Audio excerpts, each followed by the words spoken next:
From a defabricated solar-powered garden shed in Rockland County, New York, USA, this is Stand Up with Pete Dominic. On today's episode, how to maintain personal safety in ocean waters when that cute, cuddly sea otter is actually a sociopathic surfboard klepto. And now, the podcast host who should know full well to stay away from klepto mammals, especially those maniac gophers, Pete Dominic. Thank you, Pete Co., and thank you to everybody that is pressed play. And welcome to today's episode of Stand Up. Welcome to another week, the final week of July. This is the 28th, and I'm taping it at still in my childhood bedroom at my parents' house, where I've had a wonderful weekend in beautiful central New York. Headed back to New York today, where I will be moderating a panel this evening between the great Dean Obeidallah, who is my guest on today's show, and Maysoon Zayid, talking about how comedy fights hatred. That's tonight in Manhattan. It's a private event for the Doors Duke Foundation, or else I would have invited you to join us, but I'm very much looking forward to that. And then on Thursday of this week, I get on an aeroplane and fly all the way to Sydney, Australia. I'll be posting shows all week. I plan to post some shows from there and take some vacation as well, as I am down there visiting one of my best friends in the world who's turning 50 years old. Happy birthday, David Campbell, next week, and very excited for that. It's going to be a crazy week, an erratic week, a lot to do to get ready to go. The girls are at camp, Val's in Italy, so life is a little bit different, but isn't it always in the summer, folks? I'm so happy to have you joining me. I've got a great conversation with Dean Obeidallah on today's show. Oh, but before I forget, I will host the Hangout this week on Wednesday, because I don't want to miss that. I really don't want to miss hanging out with you guys, so Wednesday night at 8 p.m., I will be hosting a Hangout. A few things I wanted to get to before my conversation with Dean Obeidallah. Not as easy to pull audio and produce the show from my parents' house as it is from the shed, but I do just want to make mention, obviously, of the horror show that is the comments and the curriculum down there in Florida, with everything surrounding Ron DeSantis, who is running for president, and this idea, this curriculum that somehow they are going to be teaching in Florida schools that black folks benefited from slavery in some ways. It is probably the most reprehensible thing that I've heard said in my entire time covering politics, and it should disqualify Ron DeSantis. It seems like he's disqualified himself in the Republican primaries already just by being Ron DeSantis, apparently, including that issue where he's not even sure how he wants people to pronounce his name. I mean, this guy is as bad as they come. When he was in the military as a JAG officer, he was present and apparently laughing at a detainee being tortured, so it's not a real shock that he is somehow apologizing or trying to whitewash slavery, but the reactions to it have been swift. They have been aggressive. They've been across the board from Republicans, some Republicans, and most Democrats. And I'm just going to play a few of those responses for you. But before that, I do want to get to the other big story, which is continuing to play out across the planet, and that is climate change. I thought Washington Governor Jay Inslee, he's always been one of the best on this, and he was on ABC's this week. Kudos to them for booking him. And I'm going to play about 2 minutes or so of his comments because I thought they were really, really good. So here's Jay Inslee, the governor of Washington, on ABC's This Week with Martha Raddatz. How much do you think climate change is to blame here? Well, look, the climate change problem, the fuse has been burning for decades, and now the climate change bomb has gone off. The scientists are telling us that this is a new age. This is the age of consequences, because whatever we thought of climate change last year, we now understand that the beast is at the door. We knew this beast of climate change was coming for us, but now it's pounding on the door. And I think it's interesting, the most sort of summary of this situation, what the scientific community is telling us now, is that the Earth is screaming at us. And that is the situation. I talked to a leading international scientist the other day who told me that we knew this was going to happen to us, but it's happening to us maybe 2 decades earlier than we really thought could be in the realm of the possible. So we have to dramatically increase our efforts. That is necessary. Now, there's good news here. We can do this. Look, we're electrifying our transportation fleet. We're electrifying our homes. This is a solvable problem, but we need to stop using fossil fuels. That is the only solution to this massive assault on humanity. What at this point, we heard Ginger Z talk about this. What are meaningful climate goals in 1 year, in 5 years, in 10 years that can be achieved? Well, we can take short-term action. Look, we've said we're not going to be selling internal combustion cars after 2035. We're electrifying our ferries here in Washington State. We have a law that demands 100% clean energy in a couple decades. We're acting, and I do want to note that this is not just something for the federal government. States can act. Our state is acting. We have 23 states in the U.S. Climate Alliance, and this is necessary. We've had tremendous action under President Biden's leadership with the Inflation Reduction Act. And unfortunately, the Republicans are trying to repeal that now. But we need to go further and faster, and states can go further and faster, and we are doing that. And again, the good news is all around my state, I can't turn over a rock without seeing new jobs associated with clean aviation fuel, with new types of batteries. It's very exciting what's going on right now in inventing a new economy, and we're doing that right in Washington State, and people are getting great jobs because of this. So there's 2 parts to this story. This thing is now the age of consequences. The bomb has gone off, but we do have the ability to restrain fossil fuels if we make the commitments we need to. And I'm glad that I'm in a state that's doing that. All right, there you go. Washington's Jay Inslee. I thought that was a pretty good set of commentary on ABC's This Week. Go watch that there. Also, did you watch, what did you watch? Did you watch Barbie or did you watch Oppenheimer? Did you watch Barbenheimer? They were calling this weekend Barbenheimer. Apparently, the Barbie film opened one of the biggest openings of a film throughout the rest of 2023. Barbie, the biggest domestic opening for a film throughout the rest of 2023. The first year in Hollywood history where the #1 opening film was delivered by a solo female director. That's Greta Gerwig is the director of that film. And a lot of people are very upset. Apparently, some right-wingers like Ben Shapiro have dedicated a lot of talking about it. My friend Juliet Jeske over at Decoding Fox News watched it and said, "This is the extent of the feminist message in Barbie. It's hard to be a woman. Moms are amazing. We live in a patriarchy where men get a leg up. Barbie dolls create a false utopia of sorts where women rule the world. And there's a big pro-mom message throughout the film." Okay, well, I guess if you are somehow offended by it, then I don't know what to tell you who those people are. Don't know them. Didn't see it. Probably won't see it. I don't even know. I haven't seen a trailer for that film. But if you saw it, let me know if it's any good. Probably more likely to see Oppenheimer myself. But I'm also most likely not to go to the movie theater. That's for sure. Also, in other news, Elon Musk is going to change the Twitter logo from the bird to an X because he's an idiot. Because how much more can he damage this brand? How much more money can he lose? I think he's trying to figure out, and he's doing a damn good job. But I'm still over there, and I'm not sure if it's going to be there every day that you jump on Twitter. But he has begun the process of rebranding Twitter as X. So we'll see how that goes.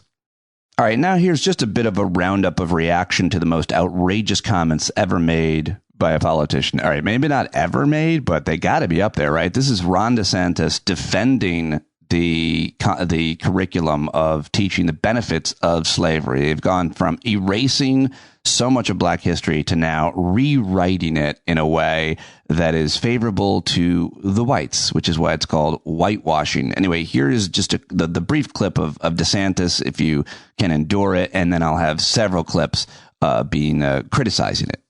Well, you should talk to them about it. I mean, I didn't do it, and I wasn't involved in it. But I think what they're doing is I think that they're probably going to show some of the folks that eventually parlayed, being a blacksmith into doing things later in life. But the reality is all of that is rooted in whatever is factual. They listed everything out.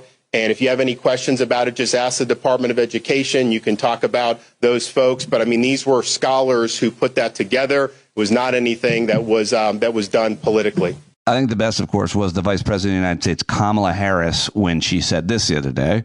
This is unnecessary to debate whether enslaved people benefited from slavery. Are you kidding me? Are we supposed to debate that? Let us not be distracted by what they're trying to do, which is to create unnecessary debates to divide our country. Vice President on fire. But here's the former Vice President and current Republican candidate, Christie, also being asked about this on CBS's Face the Nation. Within this country and around the world. And we're spending time, and I don't blame you for asking, but we're spending time on this as the first question to a presidential candidate on a Sunday morning. You know, the fact is that Governor DeSantis starts these things for political advantage. He tries to take political advantage of them. And then he says, I don't know. I didn't do it. I wasn't involved. I mean, that's not leadership, Margaret. I understand the point you're making, but just to be very clear, when you said focusing on smaller issues, the issue of race is incredibly divisive in this country. You're not referring to that as one of the smaller issues. No, I'm talking about governors micromanaging curriculum in schools. And the fact is that, you know, if this was such a big issue for Governor DeSantis, he had 4 years to do this. Yeah. He only started to focus on this when he decided he wanted to run for president and try to get to the right of Donald Trump. And so I think people see this as politically manipulative. And I'm talking about, Margaret, we're dividing our country into smaller and smaller and smaller pieces. Yeah. And politicians are pitting them against each other to create conflict. And that's not going to make the country bigger, better, stronger, or freer. But if we improve our entire educational system so our kids' test scores are not going down but going up, and they could get great jobs and be more competitive with the rest of the world, that's the kind of thing a president should be inspiring people to do. All right, there's Christie on CBS, and now here is the co-chair of the Biden-Harris 2024 campaign, black man named Cedric Richmond, former congressman. He was on CNN with Jim Acosta, responding to Ron DeSantis and his comments about the benefits of slavery. Learn skills that could ultimately be used for their benefit. Now, we have to say in no uncertain terms, slavery was evil. There were no benefits from it, full stop.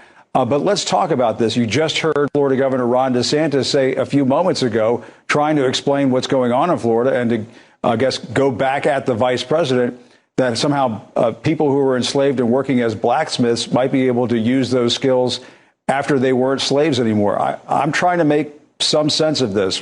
What's your response to what Florida Governor DeSantis had to say about this?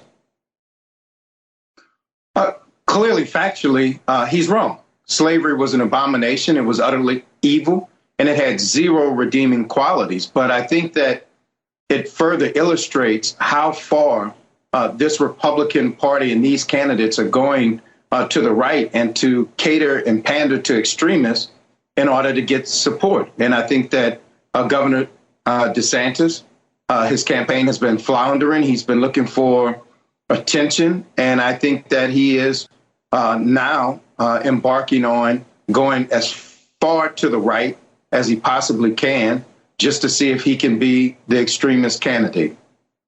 And Governor DeSantis went after the vice president in a tweet as well, saying, quote, Democrats like Kamala Harris have to lie about Florida's educational standards to cover for their agenda of indoctrinating students and pushing sexual topics onto children. Florida stands in their way and will continue to expose their agenda and their lies. What's your response to that?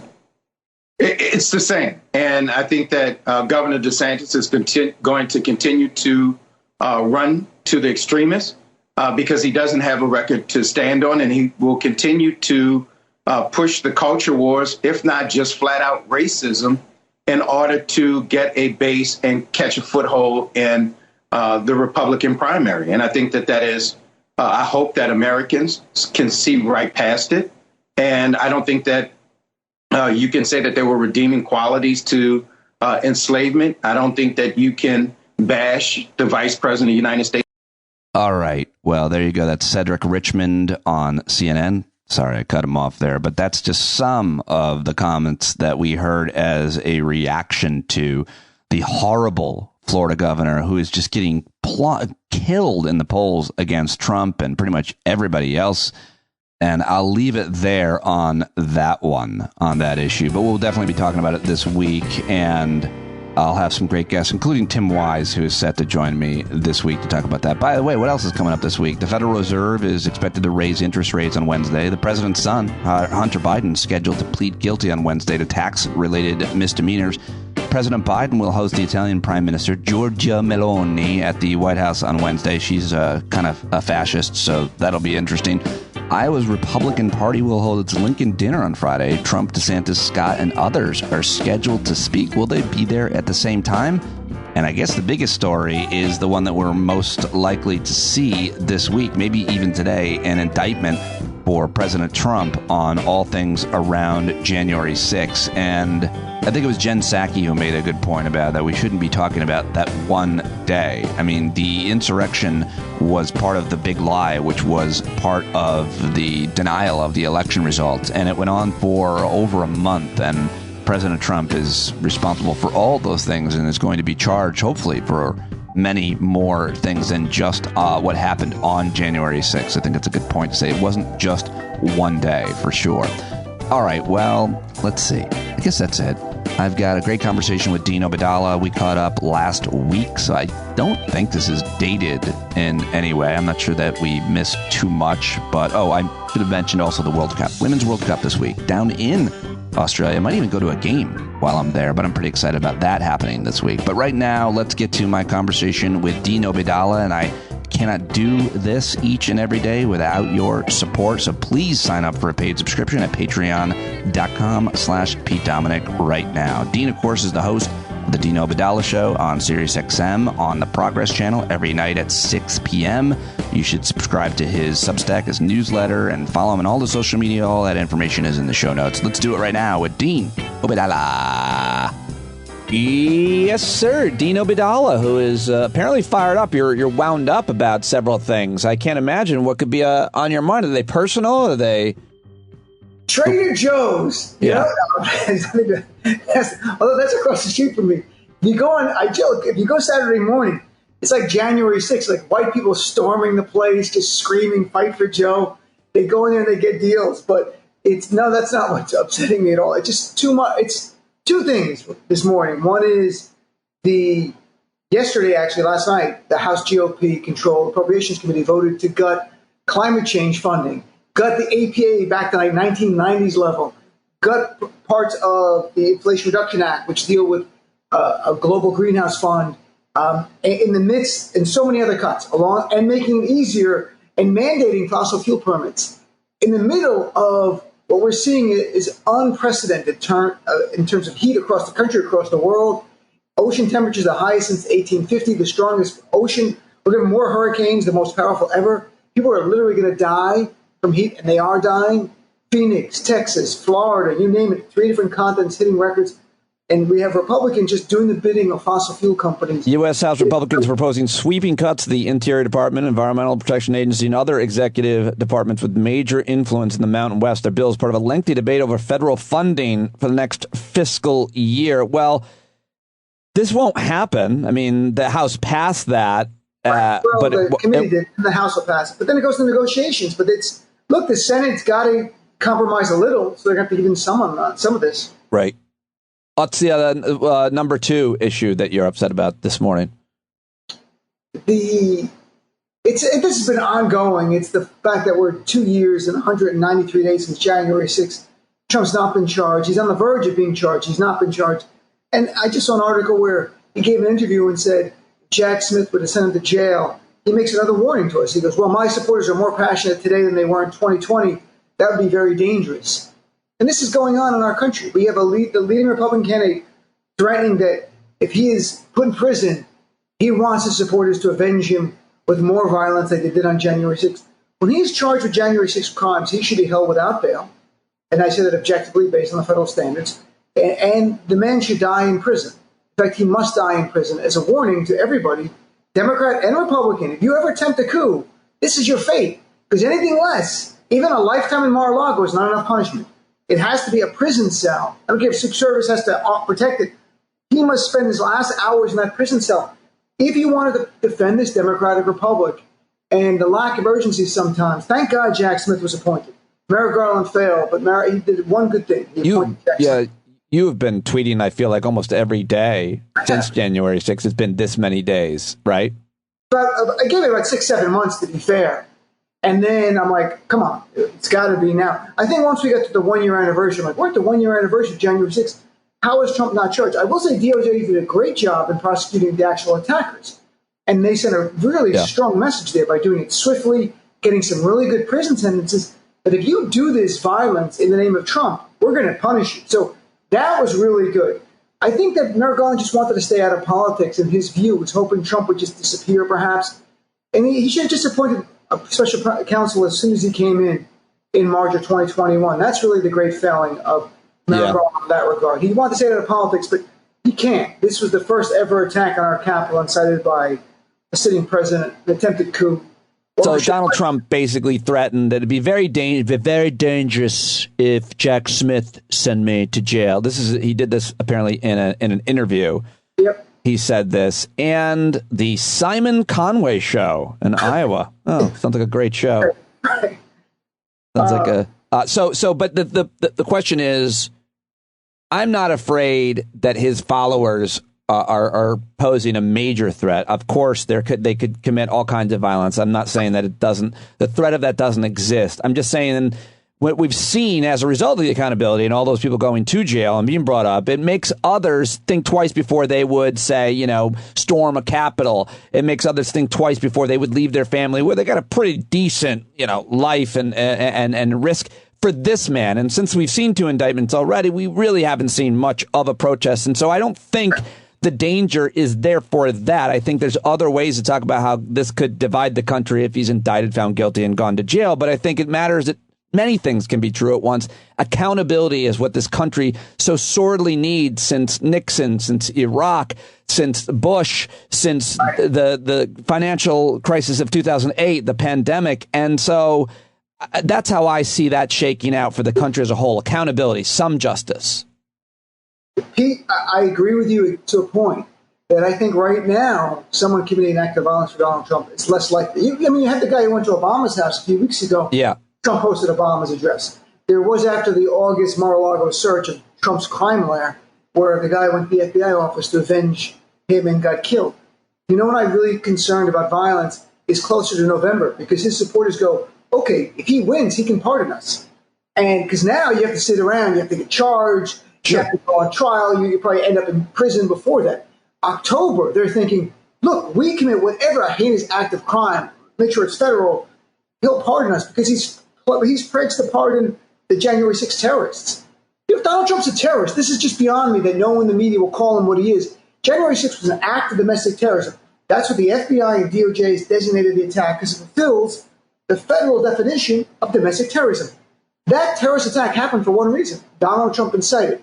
Call people there, radicalize them like an ISIS recruiter, say, here's a target, I'm going with you, let's stop the steal. We can't live with this. He told the crowd, we can't live with a guy there for 4 years who stole the election. There was no peaceful means to stop the certification that moment.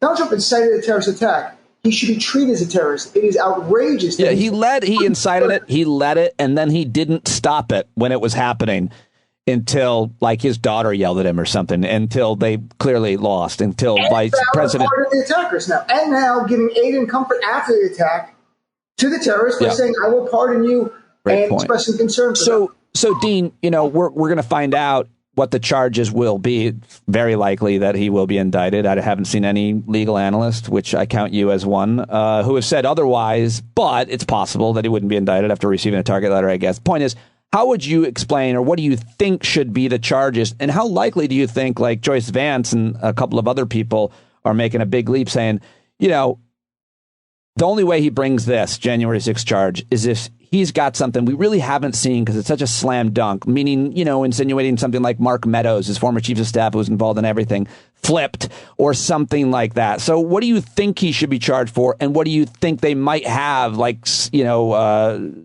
just wondering and making assumptions about what they might have, speculating that we don't know? I think if you look at the January 6th report, and no one read the whole report, I didn't either, but if you look at the highlights of it, they referred 4 different crimes to DOJ. The report, the investigation that Congress did. Right, January 6th committee's report. They referred 4 crimes to DOJ that they believe there was evidence that Donald Trump committed 4 different felonies. I think that's the great roadmap right there. You have obstructing Congress, you have conspiracy to defraud the United States of America was a separate statute. I know it sounds like Medicare fraud, but it's not. It's the idea of the fraudulent elector scheme. So that'll be part of that. Yeah. They also think inciting the insurrection, which is a crime in of itself, called insurrection, and the idea of making false statements. Now, I saw the Target letters reported that there's also acting under the color of law to take away rights and witness tampering. So I think that's the bucket of crimes. I don't think Jack Smith charges Trump for inciting the attack because it's a challenge. You have the First Amendment rights of a president, a political figure talking. Does it rise to the level of calling for immediate action on a certain target? I think it does, but I think he doesn't need that. I think he's got the other things that are felonies where if Donald Trump is convicted, he should spend his last days in a prison cell if he's treated fairly. I mean, he would be, and he's going to have a bunch of convictions. I mean, the espionage case, it's not classified documents. It's an espionage case, folks. It's 31 counts of violating the Espionage Act.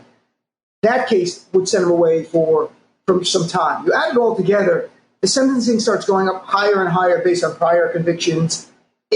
Donald Trump is going to be fleeing over the border to North Korea any moment. He's going to run.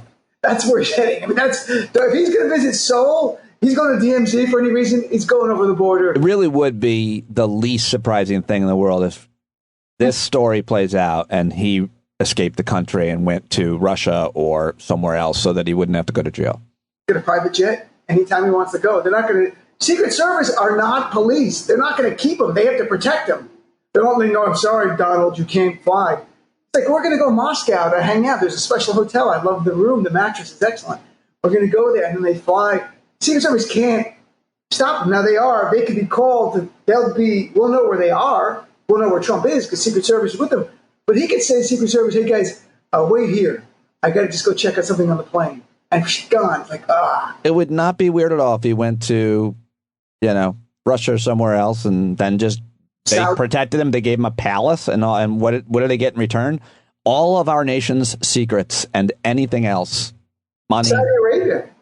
Sure. He could run the golf tournament. He could be the head of the new PGA Saudi golf tournament. He could wear the headdress, whatever that thing's called that the Saudis wear, so he doesn't have to do his hair every day. It's just let's talk about some of the things you've been writing. Before I get to your Substack, I don't listen to your show because I'm not a SiriusXM subscriber. And we can unpack that or not. I just I can't afford that kind of scratch. But what have you been doing? How's the show going? This summer. What are people thinking about? What are you talking about? Who has been some of your favorite guests or conversations that you've had? And how often do you get the Trumpers calling in, listening and calling in and trolling you? Because that's always super entertaining, especially with someone like you. That's a lot of questions. All right, so let's anything you want to answer. That's okay. The Trumpers, not that often, once in a while, because I have more Republicans call who don't like Trump. Yeah. And that I like. Yeah. And even though we disagree on policy, I'm very respectful because they're on board with team democracy. So we should disagree. I always say that in America, we should not all agree on political issues. We should disagree civilly. We shouldn't disagree on bigotry.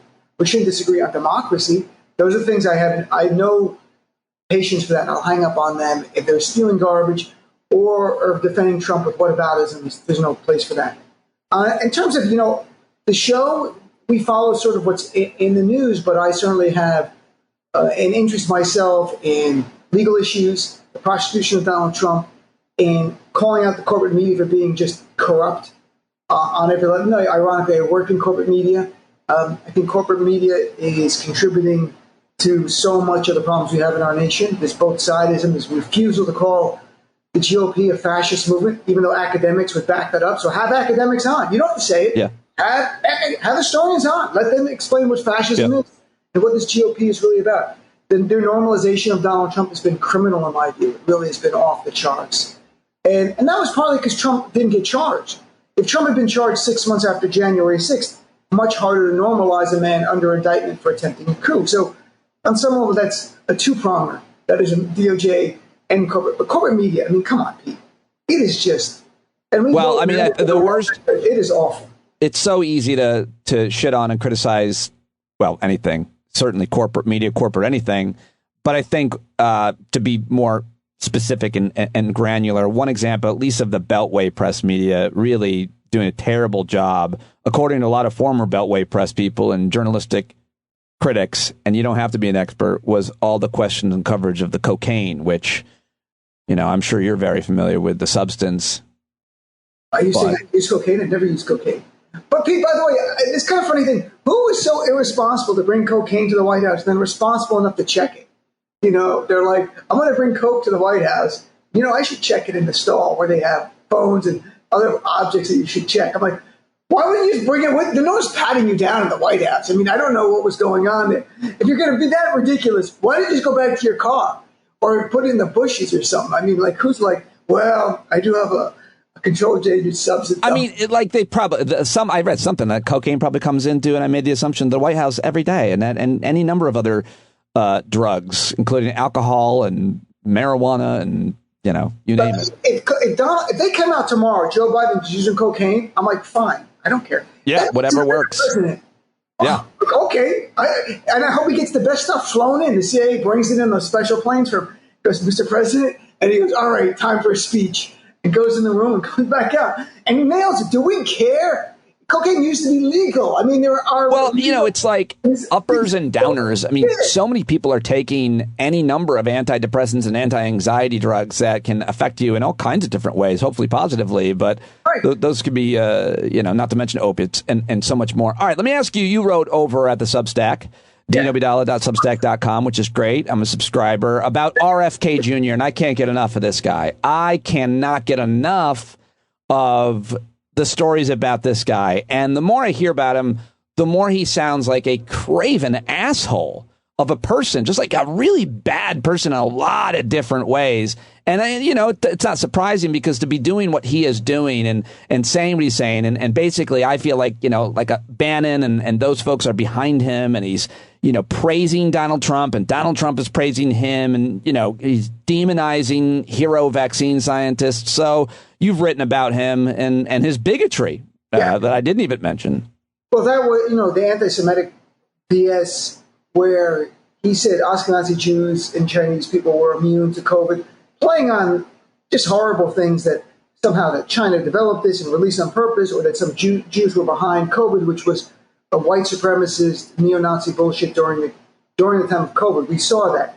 But to me, I don't know what he's like as a person. I had Tom Hartman on recently, who's a really good guy. I used to work with him, Bobby Kennedy. Said, Bobby, he calls him Bobby because Bobby was a very nice guy. He goes, I don't know if he's changed or he's been a bubble now for so long that he would just say things, people would just nod, and now it's just being exposed. And they're like, oh my gosh, like this is, and I wrote an article before this on Bobby Kennedy for CNN as well, that he should just run as a Republican because that's where he really felt comfortable. Today he's not, and the fact that he's supported by Democrats is only name recognition. I think if he runs as an independent, to be honest, especially if Trump is not the nominee, MAG has created someone who is a vote sucker from any other Republican because he's touted by Bannon, Roger Stone, Tucker Carlson. Trump said nice things about it. He'll suck votes away from them. I mean, he's a conspiracy guy. He's a liar, too. I mean, he's been fact-checking, just keeps lying about things. I don't mean debatable things. Also use, like, Holocaust references, like COVID vaccine mandates were worse than the Holocaust. He said at least Anne Frank could hide in her attic. He had apologized for that. Well, I know, but what a despicable thing. Well, yeah. I mean, that's just outrageous bullshit. There's no place for that. Come on. So what do you think is the likely path that he takes, and where is he next November? I think it's potentially runs as an independent. If it's Biden versus Trump, I think the Trumpers think they bankroll him. The first reporting of his finances that he got was overwhelmingly Republicans. People who donated to Republicans are donating to him. They get it. I think he runs as that, trying to take votes away from Biden. If Trump is not the nominee, Democrats might want him to run as an independent, to be really craven about this politically, that we wouldn't support him, but he'll take MAGA votes away because he's beloved by MAGA. But right now he's running as a Democrat, meaning he's going to get his name on ballots and we'll see what states and what kind of percentage people vote for him in a primary, right? Yeah, he'll get in a Democratic primary, and it'll be interesting to see, who's actually a Democrat and why they would be promote him, because it always can go sideways, I guess. Yeah, name recognition. There are some Democrats who don't like Biden. They go in, they vote for him. Yeah. It's hope that they come out in November, especially if they live in a swing state, and vote for Joe Biden. That's the real concern. The primary, Donald Trump could run as a Democrat. There's nothing to prevent you from doing that. You get the ballot, you get the petitions, you get on the ballot. You're there. That's it. So anyone could run. It's a question of what he does afterwards. I think he's destructive, and I think the more that the left has been attacking him, maybe he'll be more vindictive. Bobby Kennedy Jr. It's so sad because Bobby Kennedy I admire a lot. John Kennedy, his uncle. And it's good to see the Kennedy family, including his own siblings, denouncing him. I think that's really important. What do you make of Cornel West's candidacy? Green Party now. I haven't followed as much. I like some of the things Cornel West said over the years. We're going to see what states he ends up on the ballot and how it plays out. It's hard to say. I'm going to see what states he ends up really on the ballot qualifying for. And hopefully it's not in the swing states. If it is, then we're going to have to try to get a message, because the election's still going to be close. Joe Biden can beat Donald Trump. He did already. And I think that Donald Trump is so, forget the indictments, on policy, just horrible. Overturning Roe v. Wade and saying, I terminated Roe v. Wade at the CNN town hall, is going to run in ads across the nation.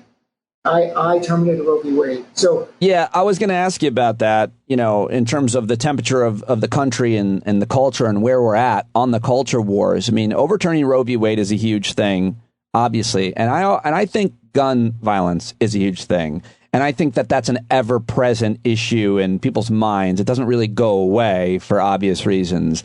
And I think that all of the issues around rolling back rights for LGBT people, or just rolling back recognition, denouncing the rainbow flag seemed just a couple of years ago like a political suicide, much less a great way to get yourself canceled. But now a lot has changed in terms of rhetoric, in terms of what people are unafraid to say, and in terms of laws and regulations. And I wonder, where you think we're at, how far gone are we as a country? It would certainly seem like certain states are far worse than other states, but we're still one big country. And I wonder how you articulate where we're at. Look, we're at a place where the anti-LGBTQ bigotry of the right to replace anti-Muslim and anti-immigrant rhetoric that we heard in 2016. And then 2020, more about anti-immigrant, but we're in the hot throes of COVID. In 2016, Donald Trump made demonizing Muslims, my community, one of the number one issues. We saw a lot of hate crimes against our community. So I have grave concerns for the LGBTQ community that we're going to see hate crimes directed at them as they do this. I think that in mainstream America, especially younger people who are not Democrats or Republicans, that are driven by issues, reproductive freedom, top issue. Climate change, a top issue. Addressing gun violence, top issue. Democrats line up great on all three. The GOP is the opposite. The idea of embracing a tolerant, multicultural America, again, lines up with most young people. Look at Charlie Kirk and Turning Point. There's always going to be young people who are going to be bigoted and far right. That's life. It's this generation, Gen Z, and a little older, some of the millennials, are much more, doesn't matter D or R. We just line up on the issue. So we have to get them out and articulate those issues as Democrats. Here's where we are. Here's where they are. We're going to fight for you. Maybe we can't achieve everything, but we're on your side. We're going to fight for you. And we have the back of communities that they're demonizing right now. The GOP message is, I don't know what they stand for other than far right, anti-freedom, anti-democracy, white supremacy, Christian nationalism. Anti-government everything. Anti-public education, anti-vaccines. I think you've told me this before, and I think it's always such a great answer. I'm so glad that you said that, because they really did. The right has always focused their hatred against all kinds of marginalized groups. Obviously, it's always been the case here and around the world. Yeah. But you mentioned, the Republican Party and the right-wing media and their focus on Muslims for years after post 9/11. Then, of course, you mentioned 2020 immigrants, the caravans, the shooting at the synagogue, and how much there was so much focus on immigrants. And now, yes, such a hot focus red hot on the LGBT community, especially the T, but the rest as well.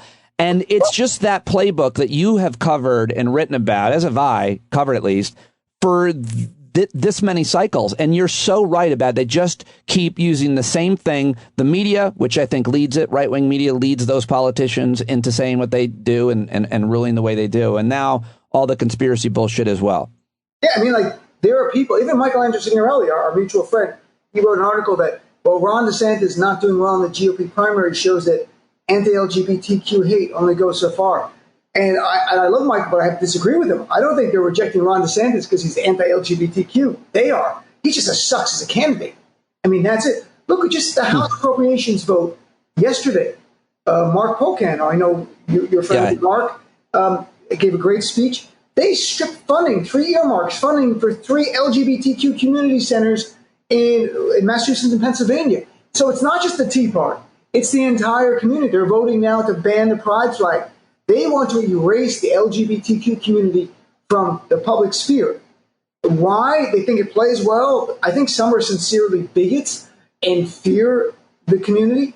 Others might have conflicted feelings. I'm not a psychologist. I don't care. But I know that their words can lead to violence because I've seen it against my own community. Yeah. The drumbeat of demonization of a community, it otherizes them. It dehumanizes them. The next step then is committing acts of violence because you don't even see them as fellow human beings. So that's why in June, this year's Pride Month, I had the most activists in the LGBT community on I've ever had. That was by design because I have grave concerns for this community and that we have to be there to stand with them against hate, against bigotry, and against violence, which is coming. And I have to tell you, it is. I know it is because I've seen. What kind of violence do you think is coming? How did against the LGBT community specifically? Yeah, exactly. I mean, the same way you saw it against Muslims. They attacked our places of worship. They attacked Muslim women with hijabs. Yeah. They beat up Muslims. They burned down. I think you're right. I mean, we violence. You say violence is coming, but of course, we all remember the nightclub in Florida, which how many people were killed there, and now you see all these protests, the Proud Boys and others outside of those drag shows, libraries, or anywhere else that there might be. And those things, I haven't seen that lead to violence yet, but it gets close and it's scary. And so anywhere, LGBT people are getting together and trying to create a sanctuary, not unlike, a synagogue, for Jewish people, those become targets. So that's the type of violence you're probably referring. You could see something, things get heated also because, what the GOP does so sinisterly is the idea of implicating children and saying they're trying to take our children. They're they're groomers. Well, if you actually believe that people in the gay community are groomers of children, it makes it easier for you to justify an act of violence against them. I've even seen some rhetoric from people in the Muslim community on the far right, and I wrote about for MSNBC denouncing it, that there's some who want to, they're not spewing the same bigotry, but they're saying the same things about, well, the LGBT community agenda is not consistent with ours. We have to prevent books in certain schools. And I try to reach out to them and talk to them about, we have to stand with other communities. We're marginalized. They're coming back for us. So there's a balance between parents being sincerely concerned and some actually trafficking bigotry. And I think the parents who are concerned, we have conversations, but if you're a Muslim and you're a bigot, I'm going to denounce you like I denounce a right-wing bigot who's a Christian nationalist. I have no quarter for that. There's no double standard for me. You made me think, I always like to think about, hey, am I any of these things I criticize? And I feel like I'm actually talking to somebody who I personally was a groomer for. You groom me. Like I helped usher you into radio and commentary and Sirius XM, and I groomed you to a certain extent, for sure. You were ahead of me, and you started comedy before me and everything. But I entered that world in media, and then I groomed a pathway for you to have a show. I agree that, and there was inappropriate touching on occasion. Oh, always. You're such a beautiful man. By the way, that's the kind of joking that's always projection, right? It's always interesting that they're legislating against and speaking out against, but they're always like an hour or a drink away from a dick themselves. Like they're the ones that are all so often afraid of being considered or themselves being gay or having tendencies. And I'm so unafraid of that. I just don't care what you think about my sexuality. Whatever you think is fine with me. And if I always make these jokes about how, in this case, Dean's skin is so good and his hair is so perfect, the symmetry in his face. I would love to see him, you don't want to see me anywhere. But you know what's funny? When I get hate mail from the right, they'll talk about Muslim stuff and then always throw in gay things. I'm like, you really have things to work out, my friend, because I'm not gay. If I was gay, I'd be proudly gay. I wouldn't care. I'm like, this is who I am. That's it. But they always throw it. I'm like, why the gay stuff? Always like, well, what's going on in your life? Because it would hurt them if you said that. So they're projecting this will be an insult, but it doesn't hurt us. We don't care about that. You know, they call you everything to kind of emasculate you, and you're like, that's fine with me. Yes, I'm a dancer. That's it. I don't know what to tell you. Whatever. So it's remarkable. Dean, thank you, as always, for talking to me. I really appreciate you, and keep up the good work, and I will plug all of your stuff on the way out that everybody should be following and supporting. Threads. Follow me on Threads, not as much Twitter. I'm not a big fan of Twitter. We didn't get to talk about social media. I'd love to get your take on all that next time. Thanks, brother. Threads. It's always great chatting with you. Thanks so much for having me on, and I look forward to chatting with you in the future. I look forward to grooming you in the future. Okay, a little grooming. A little bit grooming.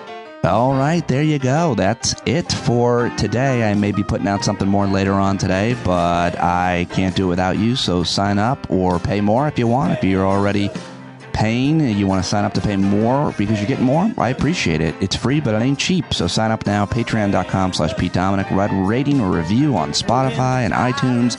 Follow me on all the rest of the social media. My network is all listed in the show notes as well, including YouTube and TikTok and Instagram, and Threads, and all of the rest. So hope to see you on all those. And as always, in the Discord platform, where you're never alone if you're a stand-up subscriber and community member. All right, don't forget, Wednesday night is the hangout this week, and that's all I've got for you. John Carroll taking us out right now.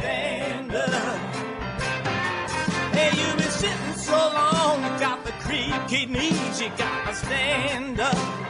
Stand up. I think you're driving wheels with leaking grease. Boy, you better stand up. Stand up. Well, there's a whole lot more of us who know what's right. They'll keep right on ignoring us if we keep sitting tight. You got to open up the window to let in some light. You gotta stand up. That's right. You got to rise up. You got to stand up. Stare the devil straight in the eye. We got to let him know it's his turn to go. See it clear when all you hear is a lie. Don't get up off of your butt, get down off of your fence. Even if it ain't a very friendly audience, well, they'll begin to listen when you start making sense. And you stand up, stand up. No need to point your rifle to defend your town. Just stand up. Can't deny you what you're laying down. Oh, you better stand up. Stand up. Show your face of every color, yellow, black, red, and brown. This is the place where every lost child will finally be found. There's only one thing to do before we stand our ground, and that's stand up. Stand up. Well, the founding fathers saw a land for all. They had to stand up. They had to stand up. They had imagination for a crystal ball, drawing all the plans of a stand up. But all they had to go on was the time they were in, with other causes for laws, and since they weren't even sin, they knew that change was gonna come before the change could begin. They had to stand up. All right, they had to stand up. We got to stand up. We got to look the devil square in the eye. It's his time to go and make it clear when all we hear is a lie. Why you lying awake wondering where the money all went? It'll be the cost of freedom that'll go unspent. You can see him flee the scene of that experiment if you stand up. All right, we got to speak up. We got to reach up and raise your voice in every way you know how. Don't be toes up. You got to show up. Ain't no better time to do it but now. No need to pledge allegiance to no wanton tribe. Rise up, show obedience to the voice inside, and listen well, and it'll tell you not to run and hide. It says stand up, stand up.